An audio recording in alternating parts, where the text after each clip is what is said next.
Good evening. இன்றைக்கி நம்ம micro டீச்சிங்னா என்ன அப்படின்றத பார்க்க போகிறோம். தமிழில் மைக்ரோ டீச்சிங் நுண்ணிலை கற்பித்தல் அப்படின்னு சொல்கிறோம்.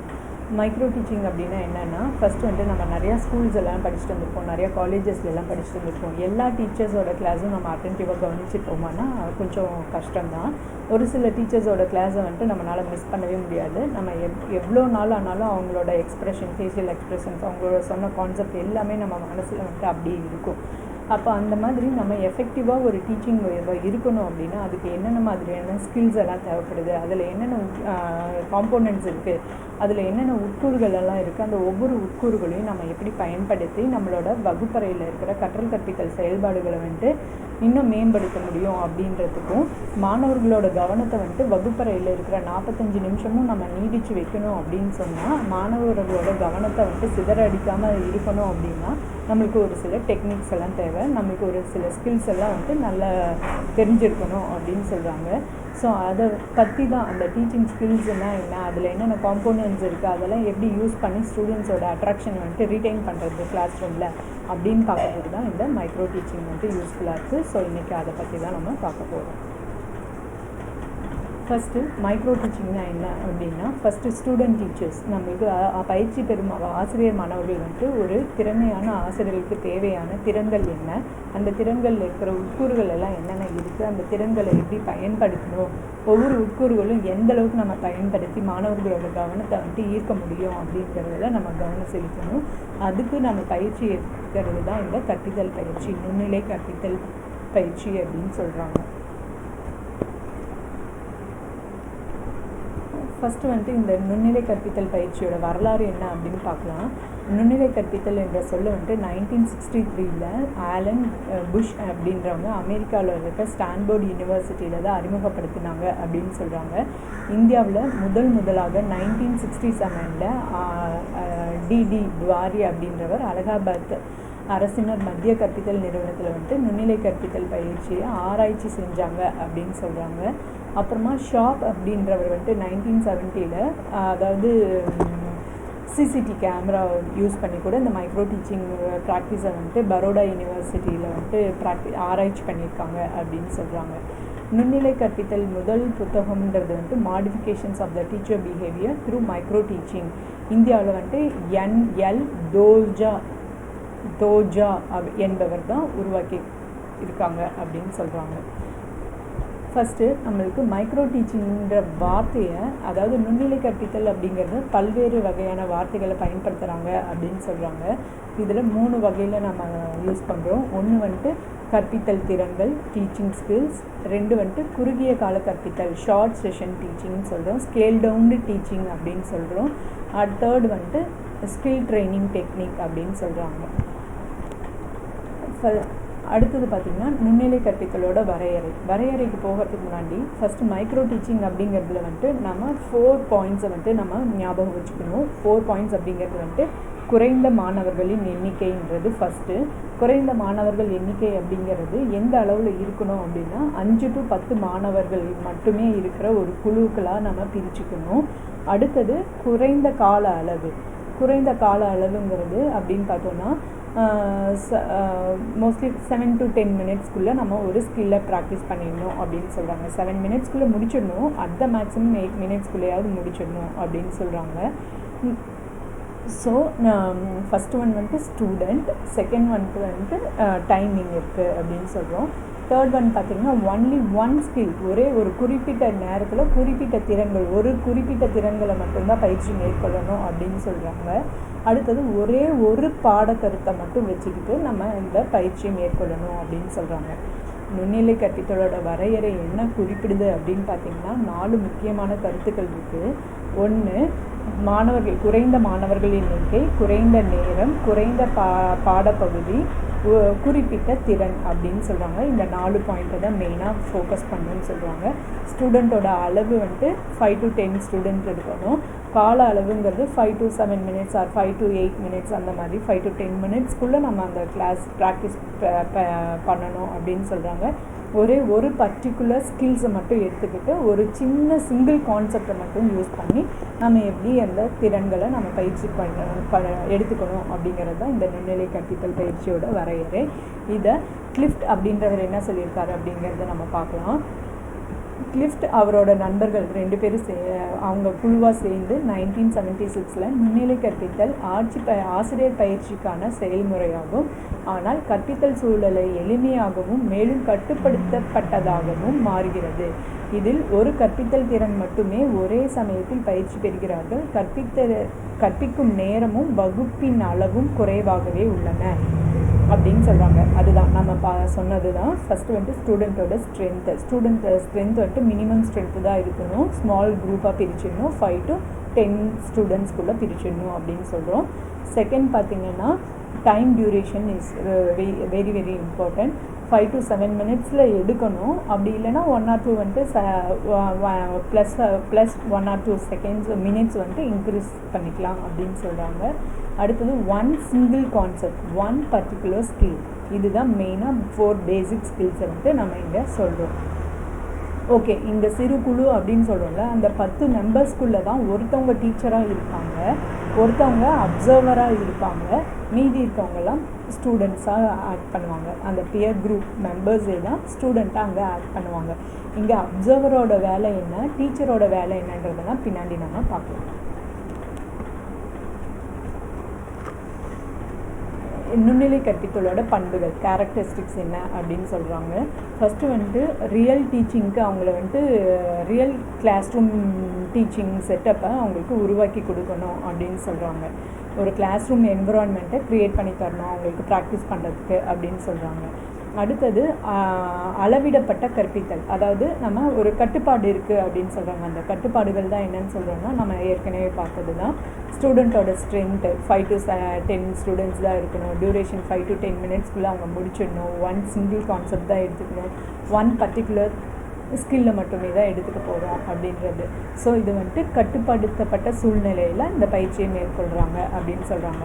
அடுத்தது தனிப்பட்ட திட்டம் அப்படின்னு சொல்கிறோம். இண்டிவிஜுவல் ட்ரைனிங் டெக்னிக் அப்படின்னு சொல்கிறாங்க. ஒவ்வொரு பயிற்சி ஆசிரியர் மாணவர்களும் அவங்களுக்கு கொடுக்கப்பட்ட குரூப்பில் போய் அவங்கவுங்க என்ன பாடத்தை ப்ரிப்பேர் பண்ணியிருக்காங்களோ அவங்க ஒவ்வொருத்தரும் அதுக்கு வந்துட்டு ட்ரைனிங் எடுத்துக்கணும் அப்படின்னு சொல்கிறாங்க. இது வந்துட்டு டீச்சிங் டெக்னிக் கிடையாது, it is a training technique அப்படின்னு சொல்கிறாங்க. 4th பாயிண்ட் பார்த்திங்கன்னா பின்னூட்டம் வழங்குதல். இந்த இமீடியட் ஃபீட்பேக் பை பியர்ஸ் அப்படின்னு சொல்கிறோம். அதாவது நம்ம ஏற்கனவே சொன்னோம்ல, அந்த 10 பேரில் ஒருத்தவங்க டீச்சராக இருப்பாங்க, ஒருத்தவங்க அப்சர்வராக இருப்பாங்க, மீதி இருக்கவங்களாம் ஸ்டூடெண்ட்டாக ஆக்ட் பண்ணுவாங்க அப்படின்னு சொன்னோம்ல. அப்போது அந்த ஸ்டூடெண்ட் வந்துட்டு இவங்க எடுக்கிற கிளாஸ்க்கு என்ன ரெஸ்பான்ஸ் பண்ணுமோ அதுக்கு மட்டும் அவங்க கொஷின் கேட்குறாங்களோ இல்லை வேறு ஏதாவது எக்ஸாம்பிள் கேட்குறாங்கன்னா அதுக்கு இவங்க ரெஸ்பான்ஸ் பண்ணணும்.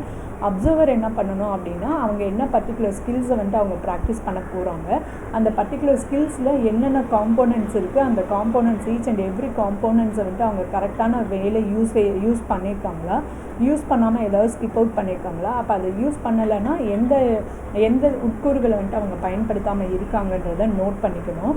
அடுத்தது டைம் டியூரேஷன், குறிப்பிட்ட டைம் கால அளவுகளுக்குள்ளே அவங்க முடிச்சிருக்காங்களான்றதை நோட் பண்ணணும். ஸோ அப்சர்வரோட மெயின் டியூட்டியே என்ன அப்படின்னா அவங்க எடுத்துக்கிட்ட டைமை வந்துட்டு ப்ராப்பராக நோட் பண்ணணும், அவங்க எடுத்துக்கிட்ட ஸ்கில்லில் இருக்கிற காம்போனன்ட்ஸை வந்துட்டு கரெக்டாக நோட் பண்ணணும், அவங்க கரெக்டாக அந்த காம்போனன்ட்ஸ் எல்லாம் யூஸ் பண்ணியிருக்காங்களா, உட்கூறுகள் எல்லாம் சரியான வகையில் பயன்படுத்தியிருக்காங்களா அப்படிங்கிறத அவங்க பார்க்கணும். பார்த்துட்டு அந்த கிளாஸ் முடிஞ்சதுக்கப்புறமா அவங்கள கூப்பிட்டு போய் தனியாக உட்கார வச்சு நீங்கள் இந்த கிளாஸ் இப்படி எடுத்துருக்கீங்க, இதில் இதெல்லாம் மெரிட்டாக இருந்தது, இதெல்லாம் டிமெரிட் இருக்குது, இதெல்லாம் நீங்கள் இன்னும் கொஞ்சம் மேக் ஓவர் பண்ணணும் அப்படின்னு சொல்லிட்டு ரீடீச்சிங்கு ரீப்ளானிங் வந்துட்டு அவங்களுக்கு சஜஷன்ஸ் கொடுக்கறது தான் இந்த இமீடியட் ஃபீட்பேக் கொடுக்குறவங்க அவங்க பியர் குரூப் அப்சர்வர்ஸ் தானோ இல்லையா, இங்கே வந்துட்டு டீச்சர் எஜுகேட்டர் வந்துட்டு சஜஷன்ஸ் கொடுக்கணுன்ற நெசசிட்டி கிடையாது. 5th பாயிண்ட் வந்து பார்த்திங்கன்னா சிறந்த ஆசிரியர்களை உருவாக்கும் முக்தி. இந்த மாதிரி நம்ம சின்ன ஸ்கில்ஸை ஒவ்வொரு ஸ்கில்ஸை தனித்தனியாக நம்ம ப்ராக்டிஸ் பண்ணி அதில் நல்ல எல்லா ஸ்கில்லையும் சேர்ந்து ஒரு மேக்ரோ டீச்சிங்க்கு கிளாஸ் எடுத்தோன்னா டே பை டே இதேவே நம்ம ப்ராக்டிஸ் பண்ணிகிட்டு இருந்தோம்னா கண்டிப்பாக நம்மளும் ஒரு குட் டீச்சருக்கான குவாலிட்டிஸ் எல்லாம் நம்மளுக்கும் இங்கே இருக்கும் அப்படிங்கிறதுக்கு எந்த ஒரு தடையும் கிடையாது. நெக்ஸ்ட் வந்துட்டு நுண்ணிலை கற்பித்தலோட குறிக்கோள் என்ன அப்படின்னு சொல்கிறாங்க. இந்த குறிக்கோள்களில் பார்த்தோம்னா இவங்க பல்வேறு கற்பித்தல் அணுகுமுறைகளை வளர்த்து கொள்ள உதவுகிறது, கற்பித்தல் நுணுக்கங்களை தெரிஞ்சுக்கிறதுக்கு யூஸ்ஃபுல்லாக இருக்குது அப்படின்னு சொல்கிறோம். அடுத்தது தேவையான திறமைகளை மேம்படுத்திக் கொள்வோம். எனக்கு வந்துட்டு இப்போ எனக்கு வந்துட்டு ஸ்கில் ஆஃப் ஸ்டிமுலஸ் வேரியேஷன்ஸில் வந்துட்டு நல்ல இன்ட்ரெஸ்ட் இருக்குதுன்னா நான் அந்த ஸ்கில்ஸை யூஸ் பண்ணி நான் எப்படி எங்கள் ஸ்டூடெண்ட்ஸை வந்துட்டு அட்ராக்டிவாக நான் கொண்டு போக முடியும் அப்படிங்கிறதுல நான் ப்ராக்டிஸ் பண்ணிக்கலாம். ஸோ எனக்கு தேவையான திறமைகளை வளர்த்துக்கிறதுக்கு இது யூஸ்ஃபுல்லாக இருக்குது அப்படின்னு சொல்லுவாங்க. அடுத்தது மாணவர்களிடையே விரும்பத்தக்க மனப்பான்மை. நம்ம வந்துட்டு நம்ம கிளாஸ் ரூமில் நம்ம ஸ்டூடெண்ட்ஸ் இப்படி தான் இருக்கணும் அப்படின்னா அவங்க என்ன மாதிரியான மனப்பான்மைகள் இருக்கணும், அவங்களுக்கு தேவையான மனப்பான்மைகள் என்ன, ஆர்வங்கள் என்ன, அதுக்கு திட்டமிட்டு நம்ம வந்துட்டு பயிற்சியை மேற்கொள்ளணும் அப்படின்னு சொல்கிறாங்க. நாலாவதாக தனிப்பட்ட மாணவர்களுக்கு தேவைக்கேற்ப கற்றல் சாதனங்கள். இப்போ நம்ம வந்துட்டு டீச்சிங் ப்ராக்டிஸ் எடுக்கிறோம் அப்படின்னா அதில் வந்துட்டு ஒரு ஸ்கில்லுக்கும் ஒரு ஸ்பெஷாலிட்டி இருக்குது. அந்த ஒரு பர்டிகுலர் ஸ்கில்லுக்கு தேவையான டீச்சிங் எய்ட்ஸ் என்ன, இல்லை நம்ம இந்த ஸ்கில்லுக்கு தகுந்த கண்டென்ட் எந்த கண்டென்ட் எடுத்துகிட்டு போனால் நல்லாயிருக்கும், என்ன மாதிரி ப்ரெசன்டேஷன் கொடுக்கணும் அப்படிங்கிறதெல்லாம் நம்ம ப்ரீ பிளான் பண்ணுறதுக்கு யூஸ்ஃபுல்லாக இருக்குது. அப்புறம் தேவையான டீச்சிங் எய்ட்ஸ் எல்லாம் ப்ரிப்பேர் பண்ணி அந்த டீச்சிங் எய்டை வந்துட்டு எப்படி யூஸ் பண்ணணுன்றது நம்ம தெரிஞ்சுக்கிறதுக்கு இது வந்துட்டு நல்ல வாய்ப்பாக இருக்குது அப்படின்னு சொல்கிறாங்க. அடுத்தது கொடுக்கப்பட்டிருக்கும் நேரத்திற்குள்ள, அதாவது 5 to 7 மினிட்ஸ்னால் அந்த 5 to 7 மினிட்ஸ்க்குள்ளே நம்மளோட கண்டென்ட்டை வந்துட்டு நம்ம எப்படி டெலிவரி பண்ணணும் அப்படிங்கிறத நம்ம முன்னேற்பாடுகளை செஞ்சுக்கணும், முன் திட்டமிட்டுக்கணும். அவர் நல்லா ப்ரிப்பேர் பண்ணிட்டு வந்தால் தான் நம்ம நல்லா அந்த டைம் மேனேஜ்மெண்ட் இருக்கும்.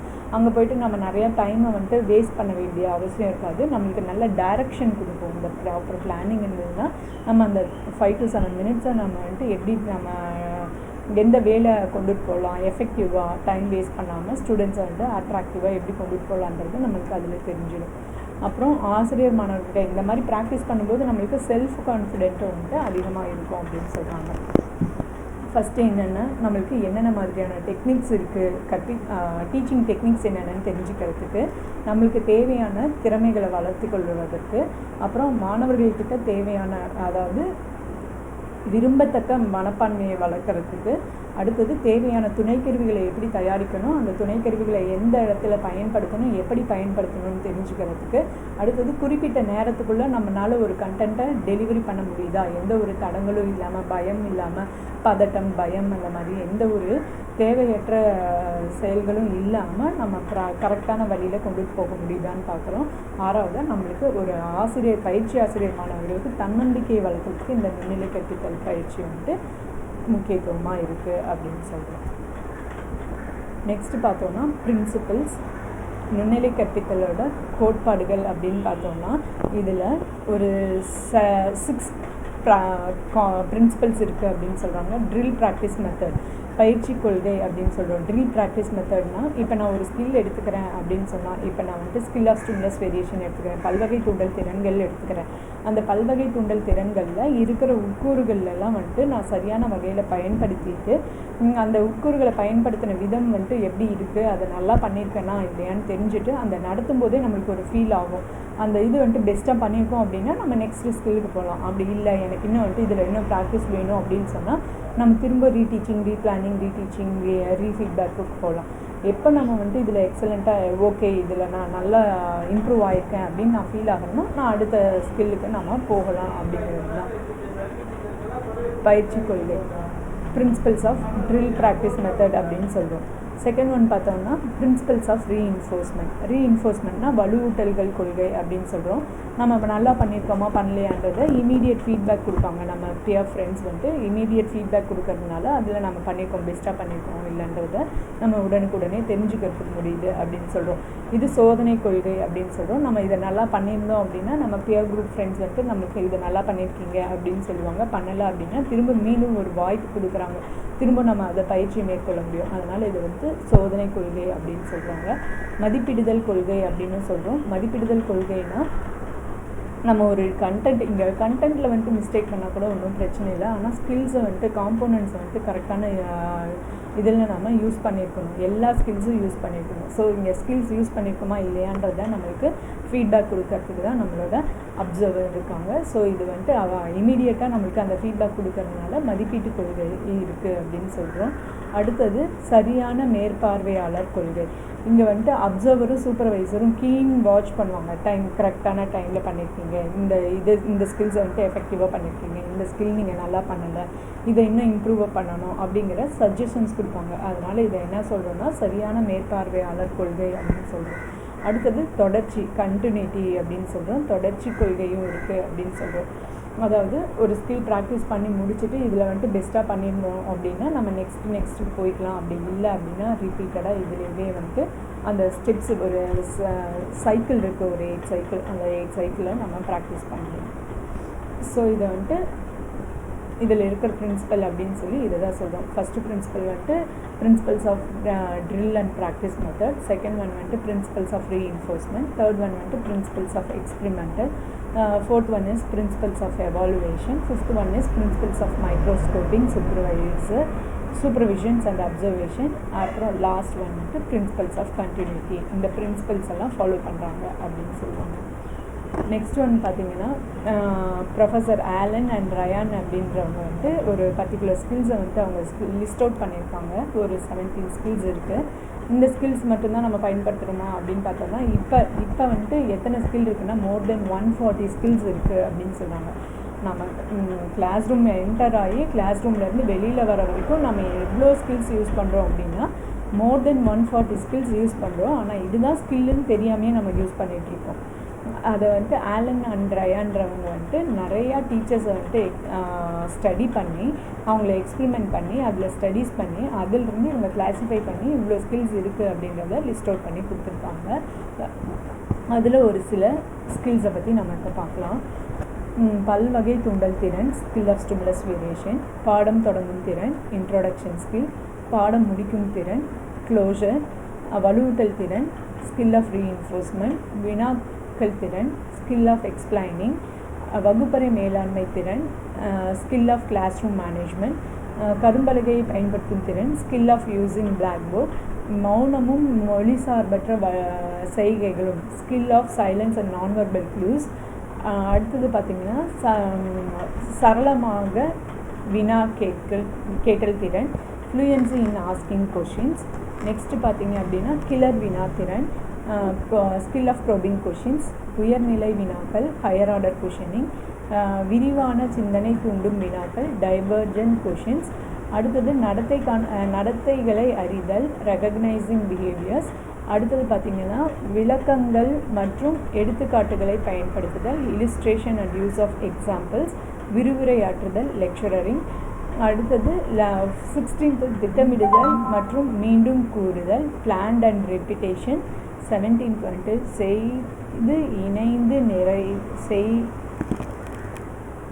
செய்தி இணைந்து நிறைவு பெறுதல், கம்ப்ளீஷன்ஸ் ஆஃப் கம்யூனிகேஷன் அப்படின்னு சொல்கிறாங்க. இந்த ஸ்கில்ஸ் எல்லாம் ஆலன் சொல்லியிருக்காரு. இது மட்டும்தானான்றதெல்லாம் இல்லை, நிறையா இருக்குது. நம்ம அவங்கள பார்க்குற பார்வையிலேருந்தே அதை ஸ்கில்லாக நம்ம சொல்லலாம். ஆனால் அது ப்ராக்டிஸில் நம்மளுக்கு அது எக்ஸ்பீரியன்ஸ் பண்ணி பார்க்கலாம் நம்ம. அடுத்தது நுண்ணிலை கற்பித்தலில் உள்ள படிநிலைகள். இதில் ஒரு 8 ஸ்டேஜஸ் இருக்குது. 8 ஸ்டேஜஸ்ன்றது ஃபஸ்ட்டு திறன் அறிதல். நம்ம ஒவ்வொரு திறன்களாக ஒவ்வொரு நாளும் ஒவ்வொரு திறன்கள் பார்க்க போகிறோம். ஃபஸ்ட்டு அந்த திறன் என்ன, அந்த திறனோட பயன்பாடுகள் என்ன அப்படிங்கிறது நம்மளோட டீச்சர் எஜுகேட்டர் நம்மளுக்கு சொல்லிக் கொடுப்பாங்க. அந்த திறன்களை எப்படி பயன்படுத்தணும், அதோட உட்கூறுகள் என்ன இருக்குது, அந்த உட்கூறுகளை எப்படி பயன்படுத்தணுன்றதை ஃபஸ்ட்டு அவங்க நம்மளுக்கு ஸ்கில்லை இன்ட்ரடியூஸ் பண்ணி சொல்லி கொடுத்துருவாங்க. அடுத்தது அந்த ஸ்கில்லை யூஸ் பண்ணி எப்படி கிளாஸ் எடுக்கணுன்றதை சொல்லிக் கொடுப்பாங்க. அதுதான் டெமான்ஸ்ட்ரேட்டிங் த ஸ்கில் அப்படின்னு சொல்கிறோம்.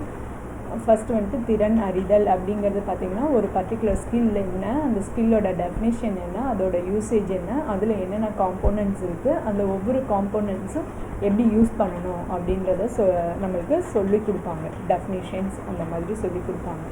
அதை தெரிஞ்சுக்கிட்டு அந்த ஸ்கில்லை எப்படி யூஸ் பண்ணணும், அந்த காம்போனெண்ட்டெல்லாம் எப்படி யூஸ் பண்ணணுன்றத ஒரு டெமான்ஸ்ட்ரேஷன் லெசன் நம்மளுக்கு டீச்சர் எஜுகேட்டர் எடுத்து காமிப்பாங்க. அடுத்தது அதை பார்த்து முடிச்சதுக்கப்புறம் நாம் நெக்ஸ்ட் டே நம்ம ப்ராக்டிஸ் பண்ணணும். அதுக்கு நம்ம பிளான் பண்ணணும். நம்ம இந்த ஸ்கில்லுக்கு என்ன லெசன் எடுத்துக்கணும், அந்த லெசன் என்ன மாதிரியான கண்டென்ட் எடுத்தோம்னா நம்மளுக்கு இந்த ஸ்கில்லை வந்துட்டு எஃபெக்டிவாக நம்மளால் ப்ரெசென்ட் பண்ண முடியுன்றத பிளானிங் அப்படின்னு சொல்கிறோம்.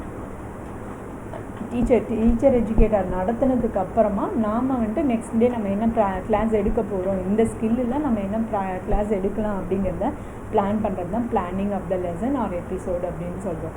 அடுத்தது பிளான் பண்ணியாச்சு, அதுக்கு எபிசோடு எழுதிட்டு வந்து நெக்ஸ்ட் டே நம்ம கிளாஸ் எடுக்கணும். அந்த கிளாஸ் எடுக்கும்போது அந்த பர்டிகுலர் ஸ்கில்லை வந்துட்டு ஃபோக்கஸ் பண்ணி கிளாஸ் எடுக்கணும் அப்படின்னு சொல்கிறோம்.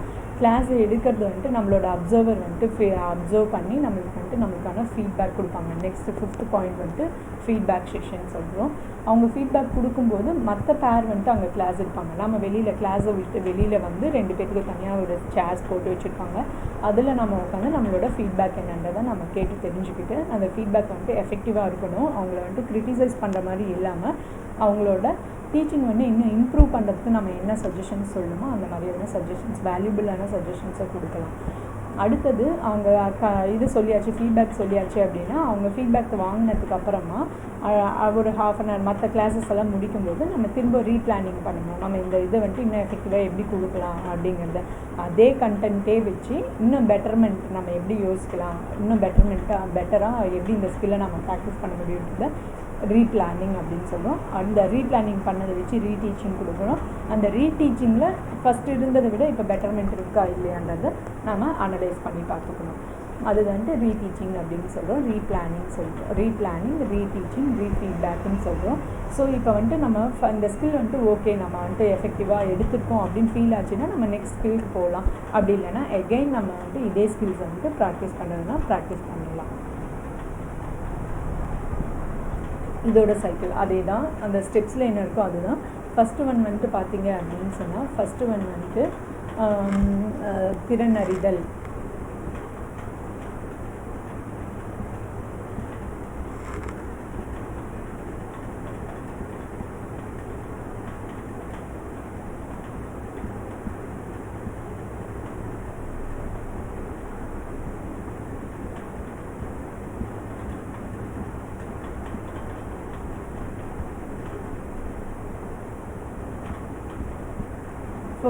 ஸோ இங்கே பார்த்தோம்னா நம்மளுக்கு வந்துட்டு இங்கே திறனறிதல் இருக்குது. திறனறிதல் அப்படிங்கிறது டீச்சர் எஜுகேட்டர் என்ன திறன்கள்ன்றதை ஃபஸ்ட்டு இன்ட்ரொடியூஸ் பண்ணிடுறாங்க. அந்த இன்ட்ரொடியூஸ் பண்ண ஸ்கில்க்கு அவங்க கிளாஸ் எடுத்து காமிப்பாங்க. அடுத்தது நாம் பிளான் பண்ணுறோம், அடுத்தது டீச் பண்ணுறோம், அடுத்தது ஃபீட்பேக் வாங்குகிறோம், அடுத்தது ரீப்ளான் பண்ணுறோம், ரீடீச் பண்ணுறோம், ரீஃபீட்பேக். இப்படியே நம்மளோட சைக்கிள் வந்துட்டு ப்ரொசீட் ஆகிட்டே இருக்குது அப்படின்னு சொல்கிறாங்க. நெக்ஸ்ட் ஒன் வந்துட்டு இதில் 3 phases இருக்குதுன்னு சொல்கிறோம். நுண்ணிலை கற்பித்தலில் உள்ள 3 phases அப்படின்னு சொல்கிறோம். 3 phase பார்த்திங்கன்னா ஃபஸ்ட்டு வந்துட்டு ப்ரீ ஆக்டிவ் ஃபேஸ், அப்புறம் இன்டராக்டிவ் ஃபேஸ், அப்புறம் போஸ்ட் ஆக்டிவ் ஃபேஸ் அப்படின்னு சொல்கிறோம். ப்ரீ ஆக்டிவ் ஃபேஸ் அப்படின்னு சொன்னால் இப்போ எப்படி ஃபஸ்ட்டு 2 ஸ்டெப் என்ன சொன்னோம், டீச்சர் எஜுகேட்டர் வந்துட்டு ஒரு ஸ்கில்லை இன்ட்ரொடியூஸ் பண்ணுவாங்க. அந்த ஸ்கில் இன்ட்ரொடியூஸ் பண்ணிவிட்டு அந்த ஸ்கில்லில் இருக்கிற காம்போனன்ட்ஸை வந்துட்டு எப்படி யூஸ் பண்ணணும் அப்படிங்கிறதெல்லாம் நம்மளுக்கு சொல்லி கொடுப்பாங்க.